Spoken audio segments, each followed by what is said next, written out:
Welcome to the Footy Says YouTube channel. Today is a very special day. For many of you that have been following us will know that we've been interviewing a lot of players, agents, and we hope to interview plenty more who are applying their trade in the football industry. But today we have a very special guest. It's Leon Ford and England international, Nikita Parris. Nikita, how are you doing today? I'm good, thank you. And yourself? Yes, I'm not too bad. Thank you for coming on to our show. It's a real pleasure for us to have you. No problem at all. So how have you been keeping busy and occupied during quarantine? Well, to be honest, I've just been exercising at home. I built a little home gym to be able to exercise at home. And then recently I've been running around the park. And to be honest, I found ways of using my mum's furniture around the house to be able to exercise, like the coffee table, the couch for tricep dips, the wall for wall sits. I try everything.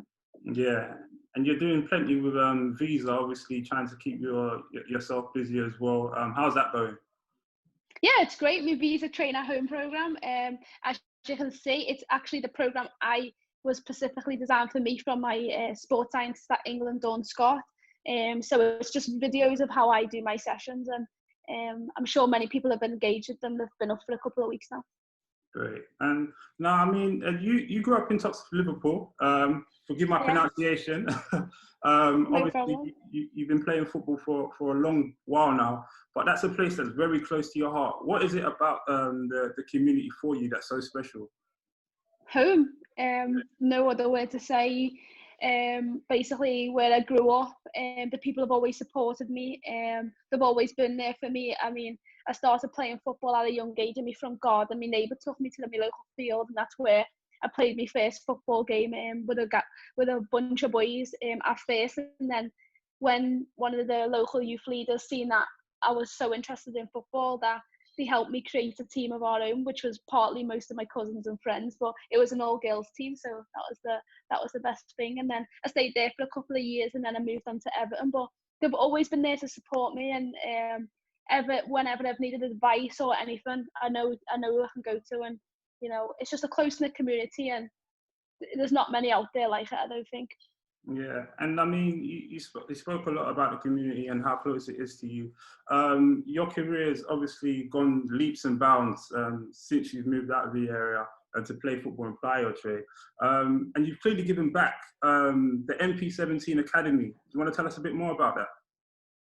Yeah, well, the academy was set up in order for young girls to be able to stay within the football environment, whether that was training to be an elite player or training for fun, in order to socialise and connect with other young girls of like-minded experiences who want to be involved in sport in some capacity. You know, not just football. There's many different facets to being involved in sports, and that's what the academy was designed to help to aid young girls, because between the ages of 13 to around 22, there's a big drop off from girls taking part in sport. And you know, it's an area in which I see that if I can help in any way, and the academy is designed to do that in order to bridge that gap. Yeah, and rumour has it that you're a Liverpool fan. I don't know if that's true or not. That is true. That is very true. But obviously, you started your career at Everton at School of Excellence around the age of 14. Then you signed your first professional contract at the club. What was that feeling like for you? Yeah, it's no other feeling like it. Signing a professional contract at the tender age of 16. I think I just turned 16 4 days earlier. So for me, it was an unbelievable time for me. And you know, signing your first professional contract at a club that would give you so much. You know, my coaches, Andy, Mo and Keith, were unbelievable for my development. I went from being a raw talent to literally didn't have a great understanding about how to position yourself, how to understand football in many different ways. They really moulded me into a player and a person, to be honest, because, you know, many life lessons. When I first moved to Everton, I was 12, 13 years old. So for me, I needed to grow up, obviously, but also be a better player and a better person. And I think they helped massively with that. Yeah, and you spoke about how much they played a pivotal role in your development. Yeah. Obviously, you left due to Everton being demoted, and obviously you Yeah. wanted to ensure that you had a place in the England setup. How difficult of a decision was that for you to leave Everton, given the fact that you spent close to 7-8 years there? Difficult. It feels like the first moment you decide to leave home from your family. That's how it felt. I don't think I've experienced a moment like it so far. Not even moving abroad to Lyon. Leaving Everton was leaving everything I ever knew. It was the first time I would say that I felt like I'd left home, literally. Because ultimately I grew up throughout the youth ranks there, and yeah, I was 19 when I left, 18, 10 and 19. And I didn't move into Manchester, I knew I had to move city. It was just a different experience, even though I knew players there. Jill and obviously Tony was already there, and a couple of the other England girls are there. It's like, it's still the unknown. It was still the unknown, and that first move for me, it was difficult. Yeah, and you spoke briefly about your move to Manchester City. It was first a loan deal before you Yeah. actually signed a permanent deal. You arguably spent your best moments in your career there. Obviously, getting the Yeah. Football Players Association Writers Award. Yeah. Obviously, you left the WSL as the overall top goal scorer. What was it about Manchester City that made them get the best out of you? The setup, Yeah, everything they provided for you. Ultimately, they invested so heavily in women's football. It was always going to pay off. Whether it's one thing being invested in, it's another thing making sure that you make the most of that investment. And I think for me, I was determined to make the most of everything that Manchester City could provide, from facilities to pitches to staff. I've got to admit, we had the best coach. Nick Cushion, unbelievably tactically, um, could help anyone through a game. Literally, like, many people talk about Pep Guardiola and people like that in men's football. Nick's tactical understanding of a football game was second to none. And without his tactical knowledge, I could never have progressed as quickly as I did, because at Everton, I learned the fundamentals of what it was like, or what it means to be a professional footballer, as in four corners: technical, tactical, physiological, social. They're all the areas that I had to improve on and mature in. But when I went to Manchester City, I learned the technical, tactical side of the game, and not just seeing the game of football as just 11v11. It's about space, players, other players on your team working together as a system in order to work. And that's one thing I learned at Manchester City, that each individual player has a specific role, but that specific role is important to make sure that the team are able to win. And ultimately, in our first 2 seasons, we went unbeaten in WSL. So it's like, it's hard not to say that that Mick never played a pivotal role in my development, because he did, as an elite footballer. and obviously your time at Manchester City led you to plenty of trophies as well. 2 Continental Cups, 2 League Cups, 2 FA Cups, and a WSL League title. What was it about the team as a collective that produced that winning mentality, would you say?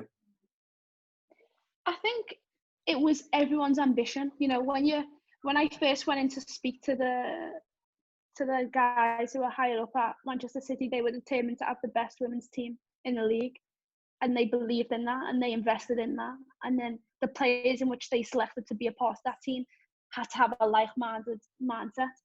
And I think every player that invested in the Manchester City way helped it to become as fruitful as it was. And that is the bottom line. Everyone's got to have a common goal, and the common goal was to win. Yeah, and your final season there, so you scored 19 goals in the WSL, 22 Yeah. goals in total. Obviously, that led to your award for the Football Writers Association Player of the Year, alongside Yeah. Raheem Sterling, who won it for the men's. Yeah. For you personally, how big of an achievement was that for you? How big of an achievement was that for you? Because to Yeah, score it's the massive. amount of goals you did? It's massive. Yeah. It's not easy scoring goals, not in a professional league. But it wasn't the way in which I scored the goals. It was the way we created the goals as a team. You know, without my teammates, I would never have scored that many goals. And you know, it's important to understand that you alone cannot be the best. You need those around the team. As I said, we have a common goal at Manchester City was to win. And every game we went out there, whether our mindset was to win, whether we won, lost, or drawn, our initial mindset out to go out was to win. And I think my final year at Manchester City really epitomised my time there. As you know, I think everything come full circle for me in that moment, that unbelievable season for me. But we also went and won 2 major trophies. So for the team, it was a successful season. Yeah, and I mean, obviously, before you had left for Lyon, you came close to winning the WSL, but it wasn't to be, obviously, in your last season against Arsenal. No. But I mean, for you, why was Lyon? Why was Lyon the right team for you at that particular point in time? Why did you choose Lyon? Because for me, I wanted to, first of all, be the best. So in order to be the best, you have to be a part of a group of people that are the best, and there's no better team to go to than Lyon. I mean, many of the men's players would say the dream clubs would be Barcelona or Real Madrid. Well, I guess in women's football, the dream club is Lyon. And you know, when Lyon come knocking on your door, it doesn't happen every day. So you know, it's a tough decision because ultimately you know that you go into a club that's full of unbelievable talent and you have to fit in there some way, and you have to find a way to bring the best attributes out of yourself just to be a part of the 18 squad that goes to that gets selected for the game, never mind the starting 11. You know, it's a tough club to be at, but ultimately in order to be the best you have to be challenged, and every single day in training you have to turn up, because if you don't you'll get shown up. So that for me was another challenge. And I think for me, you know, the most important thing was to experience something different culturally. I moved obviously to France, which is something totally different from England, and I had to learn a new language, new culture, and that was a challenge in itself. And you know, I never wanted to go, or I never wanted to finish my career and not have challenged myself each and every day. And I feel like my move to Lyon has definitely that challenged me to the nth degree. Yeah, and I mean, leading up to your move to Lyon, did you ever speak to the likes of Izzy Christiansen and Lucy Bronze about how it was over in Lyon and how you would find settling over there? I think for me, I always spoke to them as soon as they left Manchester City, especially Lucy when she would be at England. I would ask a question, see how it's going, just normal conversation. So I had an idea of what it would be like. You know, you can never quite fathom what something's going to be unless you experience it yourself. It's just as simple as that. You know, people can say, she can share their experiences, but your experience might be totally different. But for me, for sure, I did speak to Lucy a lot, just asking her about the club and about how her development has gone. Not on too specific, because ultimately I wasn't to know that they were going to come in for me, but obviously when they did, I already have a general idea of how things would be over there. Yeah, and of course it's unprecedented circumstances at the moment, but the French Football Federation have finally decided to hand the league title to Lyon, and that's your first for the club. What's that feeling like? Yeah, it's an unbelievable feeling. You know, to be honest, you don't quite know you're gonna react until you're in and around all your teammates, and then you get your medals and you're buzzing off each other and you're talking about it. But you know, for me, it's another tick on my list, as in I went to Lyon to win all the trophies. So the first trophy in the league, perfect. We got the championnat back in September when we played PSG. So at the start of the season, the coach said he wants 5 trophies and there's 3 left. So ultimately, we've got to keep working, and if we are able to continue to play, as long as the circumstances are right. And obviously, as you've said, we are in unprecedented times at the moment, and the main thing that's important is everyone's health. So whether that is to happen or it isn't to happen, we'll wait and see. But regardless of anything, there's going to be another season. So. Yeah, and you spoke about the cultural differences in comparison to life in England and life in France. In terms of the quality of the WSL and the quality in the French league, how do they both compare for you? Ooh, difficult question, to be honest. I would say the WSL is more advanced, as in the fact that they have more clubs who can challenge each other. As in, you've got the likes of Manchester United, Manchester City, Arsenal, Chelsea, and other teams in and around that can take points off each other. Whereas in the French league, pretty much you have Bordeaux, Lyon, Paris, Montpellier. So they are like in the games, whereas Lyon, to be fair, at times the score lines can look extravagant. You could win a game 6-7-0, or you could win a game 8-3, and everyone's like, oh, that game mustn't have been challenging. But actually, them goals didn't come till later on in the game when teams are tired. And ultimately, when you've got the best players in the team, it's pretty hard to bridge that gap. You know what I mean? So yeah, as in the quality depth of players in the league, I would say probably the WSL is a bit more advanced in that area. Whereas I feel in France, teams are more technical. Yeah, and they play with the ball a lot more. Yeah, and for you, obviously being at Lyon, the competition must be fierce in terms of places in the team. For you, what is it that you're trying to do to ensure that you're nailing down your place in the first team week in, week out? For me, it's deliver and score goals. At the moment, I'm the striker there, so whatever position I play in, I make sure I create and score goals. That is the bottom line, because whether people think about stats are not always important. It's about the performance. Ultimately, it's about the win, and that's what managers and teams want. And that's the most important thing. As in, yeah, you want to make sure that you develop your whole game, but if you don't score goals, you don't win games. If you don't create goals, you don't score them. So that's the bottom line. Yeah, and obviously as a striker, that's where you thrive the most. But you tend to play across the front three. What is the position that you prefer personally to play in?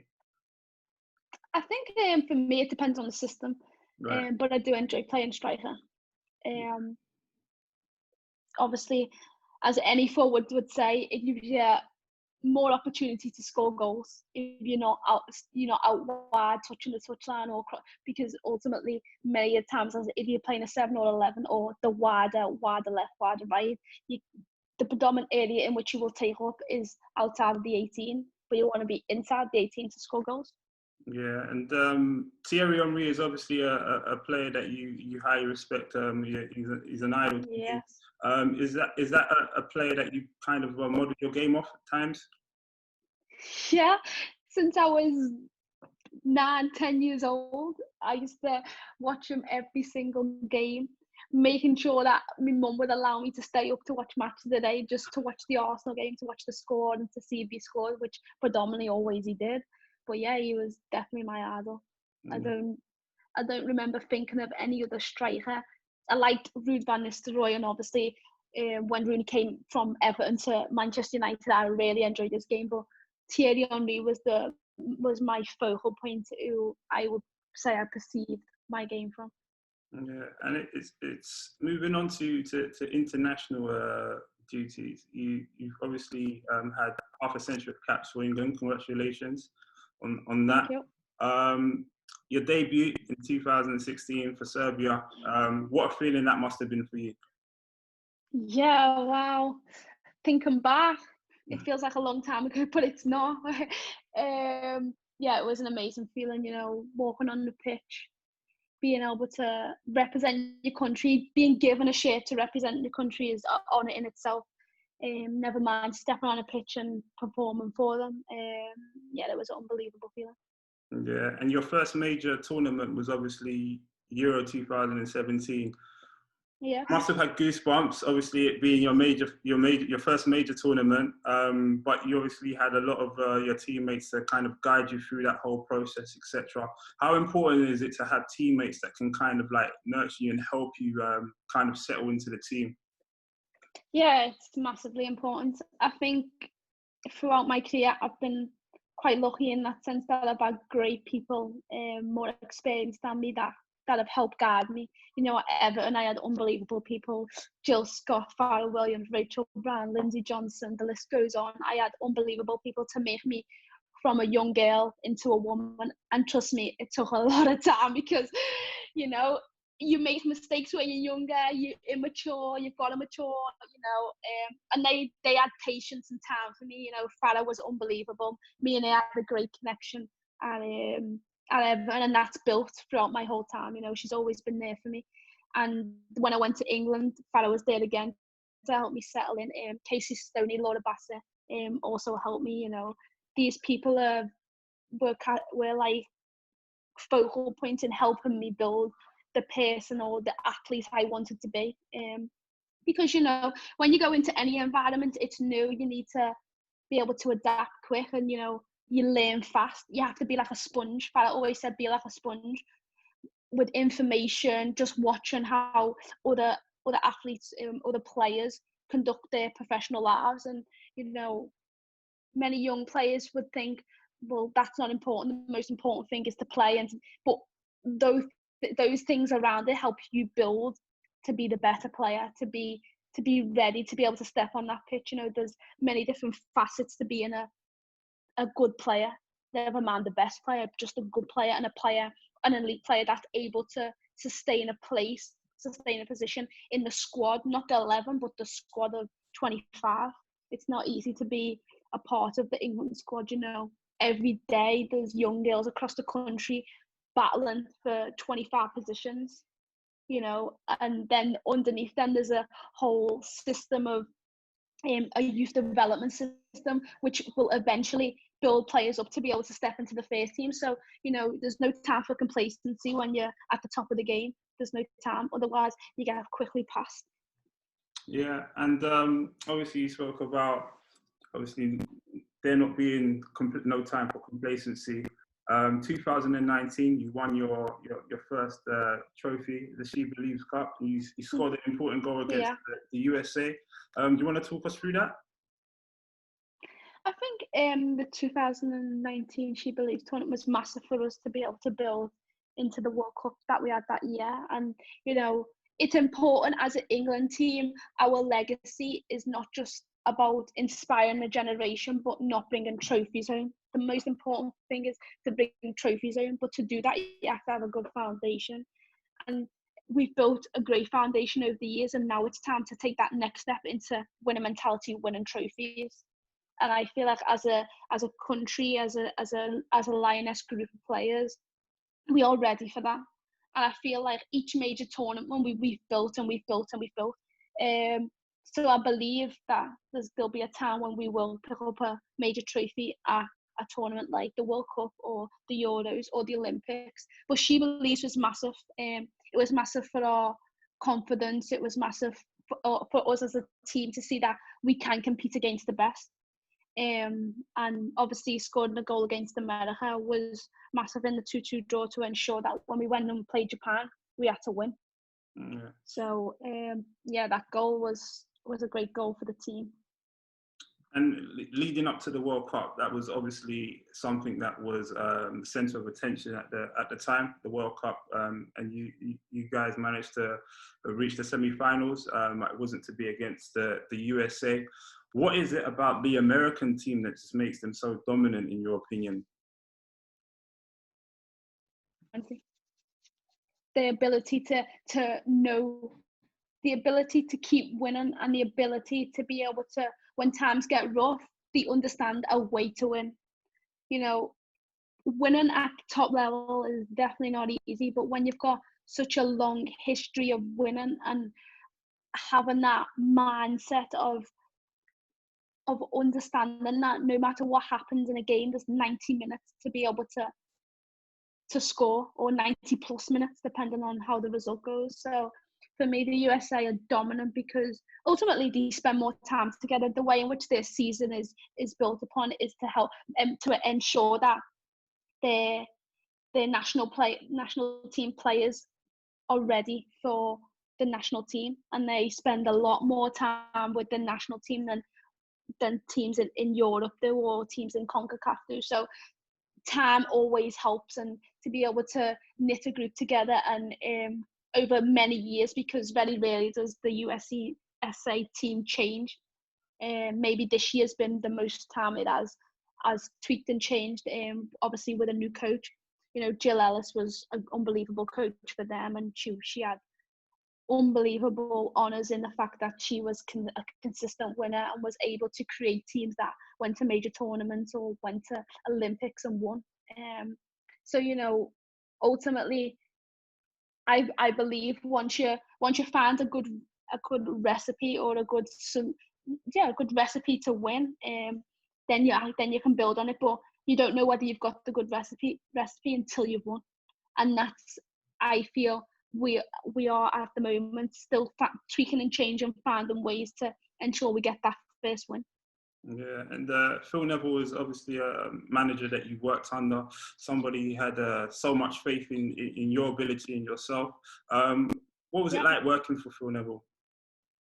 I still work for him. He's still our coach. I mean, he hasn't changed yet. So to be honest with you, he's been a great coach, helped me be able to continue to be an elite player, and to help me to be able to perform, not just me but the team. You know, you go through good times, you go through bad times, as you've seen in our recent results. But the most important thing is that we all have a common goal and a focus in order to push the team on, because not all the time are you going to win, but the most important thing is you understand when you lose the draw, why you've lost the draw, or the process it's taken to get to that next win. And I feel like long-term goals, we've always said, when we was leading into the World Cup, we always said that our journey wasn't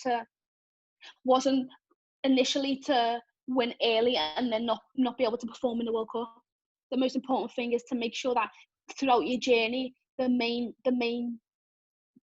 high is to make sure that you do it at the major tournaments. And, you know, winning, you learn a lot from losing, but, you know, you don't want to be doing it all the time. And I think too recently we've lost too many games, and, you know, as people and as players, we have to take responsibility for that, because, you know, the manager just can't take all the responsibility, because we're the ones out there on the pitch. Yeah, and obviously for yourself, you're one of the top elite players in women's football at the moment. Going from Manchester City to arguably the best women's team in the world, in Lyon. Before you left the WSL league, you left as the all-time highest goal scorer with 49 goals. What would you say it is that has enabled you to get to the level that you're at now? Hard work, desire to be the best, the mentality each and every day to understand that, you know, you have to, I always think there's someone else, some other women's football player across the world, across the country, who's working harder than you. So make sure that you're constantly working at your game, at your physical fitness, at your technical ability, your social skills, your physiological ability, your psychology. You know, there's many different facets to being a great player and a great person, and the most important thing is to make sure you're equally as talented or equally as good in all them four or five corners. Yeah, and is the WSL a league that you probably think you'll end up back in? There's a lot of players obviously chasing your record, and I'm sure you want to pick up from where you left off, or is that something that you're not thinking about too much at the moment? No, it's something I'm not thinking about too much, to be honest. Ultimately, records there to be broken. The WSL is obviously a league that is placed within my country at home. So at some day I'm going to come home, and that's just the inevitable. But whether that's in 2 years 4 years. That just depends on how I feel in my career and where I'm at. The most important thing now is that I maintain a good level, or actually improve my level at Lyon, in order to, as I say, get a place in the squad, the starting 11, and then ultimately win games. Okay, yeah, and I mean the women's game is moving to whole new heights now. For the likes of yourself, you're doing like we spoke about earlier, plenty of work with Visa and other sponsors. I mean, how important is that side of the game for you in terms of kind of pushing the women game forward?